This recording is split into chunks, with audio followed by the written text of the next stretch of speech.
रंजना से फोन पर बात करने के बाद मीरा चाची का मन थोड़ा हल्का हो जाता था। मन की भड़ास निकल जाती थी। इतनी बड़ी दुनिया में एक रंजना ही थी जिससे वह अपना दुख दर्द साझा कर सकती थी। मीरा रंजना की चाची थी और धीरे धीरे वह सबकी चाची बन गई।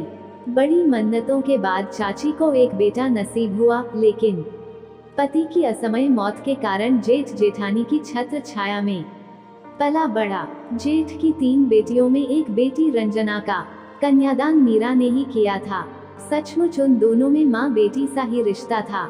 मीरा जी के पति सरकारी विभाग में अच्छे पद पर थे। उनके मरने के बाद मीरा को अच्छी खासी पेंशन मिलती थी, अतः उनका पेंशन भी मीरा जेठ जी के हाथों थमा देती थी। मीरा को किसी से कोई शिकवा शिकायत नहीं थी। पति की मौत के बाद चलती फिरती रोबोट बन गई थी।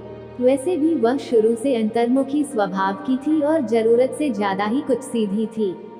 जिस काम में जेठानी लगा देती थी, सूर्योदय से सूर्यास्त तक लगी रहती थी, मानो उसकी अपनी कुछ चाहत ही नहीं थी। कभी ना किसी चीज के लिए बहस करना, ना किसी की बात का जवाब देना। मिला तो खा लिया, नहीं मिला तो भी कोई बात नहीं। बेटा भी स्कूल जाने लायक हो गया था। बेटा स्कूल से निकलकर अब कॉलेज में पहुंच गया था। जेठ जी ने अपने बेटे और मीरा के बेटे में कभी कोई भी भेदभाव नहीं किया। समय अपनी गति से गुजर रहा था। दोनों बच्चों की नौकरी लग गई। जेठ जी ने उन दोनों की शादी भी धूमधाम से कर दिया। लेकिन जेठ जेठानी अधिक दिन तक बहू के हाथों बनी रसोई का आनंद नहीं उठा सके। एक दुर्घटना में दोनों की मौत हो गई। नियति के फैसले को स्वीकार करना ही पड़ता है। घर की बागडोर बहुओं के हाथ में आ गई। मीरा की रुचि घर गृहस्थी में बिल्कुल नहीं थी, या यूँ कह सकते हैं कि घर गृहस्थी संभालने की काबिलियत ही उनमें नहीं थी। नए जमाने की दोनों बहुएं भला एक साथ कहां से निभा पाती, और बीच में दीवार खींच गई, क्योंकि अब जेठ जी और मीरा के बेटे में बनती ही नहीं थी। मीरा की बहू मीरा को पूछती ही नहीं थी। मीरा बहू के लिए बस एक नौकर थी।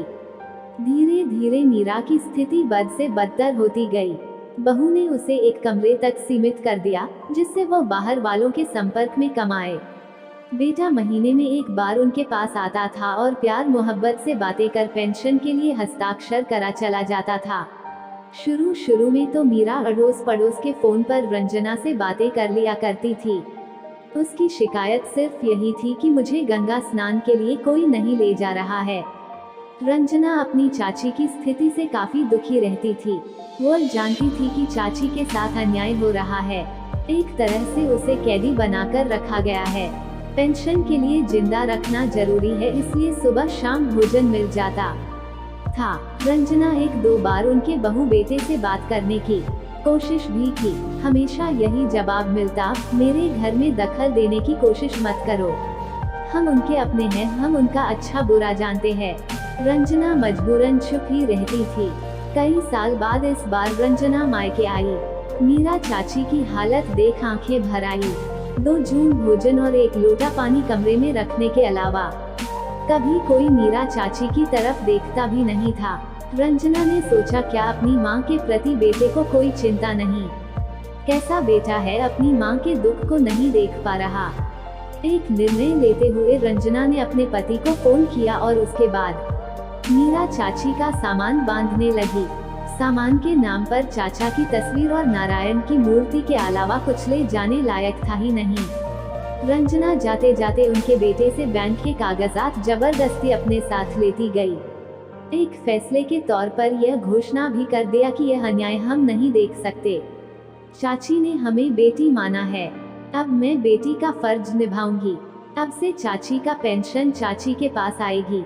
बेटा होने के नाते अचल संपत्ति के मालिक हो। हाँ, चाची के लिए अंतिम संस्कार करने आ जाना। बेटे बहू रंजना का मुंह देखते रह गए। कुछ कहने के लायक थे ही नहीं। उन्हें उम्मीद नहीं थी कि रंजना ऐसा भी कर सकती है, लेकिन रंजना ने एक बेटी होने का फर्ज निभाया। मीरा चाची को घर ले आई और एक बेटी से बढ़कर उनकी सेवा की। मीरा हर वक्त रंजना को दुआएं देती। रंजना खुश थी। माँ बाप की सेवा का करने का मौका तो नहीं मिला, लेकिन माँ जैसी चाची की सेवा कर वो खुद को बहुत भाग्यशाली समझती थी। कि भगवान ने उसको एक माँ की खिदमत करने का मौका दिए, क्योंकि माँ बाप की कमी का एहसास तो उनके जाने के बाद होता है। खुशकिस्मत लोग वो होते हैं जिनको माँ बाप की खिदमत करने का मौका मिलता है।